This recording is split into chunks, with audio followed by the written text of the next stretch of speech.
Films of the 1930s by Alanna Julia Hartnett. When the Great Depression set in, everyone in America was affected. People had little or no money and numerous bills to pay. As inferred by its name, the Great Depression was a time of hardship and sadness for the people of America. Although the Great Depression was a constant struggle for some people, films were a cheap, easy way for people to escape from their everyday problems and harsh realities. Unlike many industries that were badly influenced by the Great Depression, Hollywood was able to organize itself in a way that it was able to keep its profits. By trimming salaries, production costs, and by closing 1/3 of the nation's theaters, the film industry was able to survive. At only 27 cents, the movies were an inexpensive way to divert oneself from a life of misery. Everyone was looking for a way to mentally escape from all of their financial issues. Movies such as Curly Top, The Wizard of Oz, and Frankenstein provide various stories in which people can find false feelings of hope and happiness.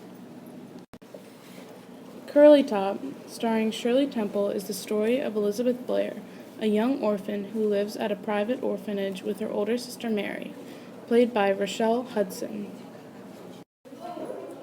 Their life was quite dull and poor until Mr. Edward Morgan welcomed them into his home to live with them in high style. With his enormous amount of wealth, he spoiled them all summer with pony carts, clothes, and jewelry. There was splendid singing and dancing done by all three lead actors. All the songs were full of happiness, sung to an upbeat rhythm. After every song, the viewer feels warm and happy inside.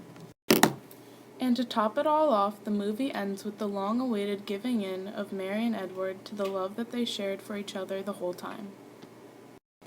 Mary breaks off her engagement to Jimmy to be with Edward, thus providing a stereotypical happy ever after. The underdog story which this movie tells provided people with hope that if this little girl, who lost both her parents and had nothing, could have a happily ever after, so could they. Another instance of a happy ending would be The Wizard of Oz.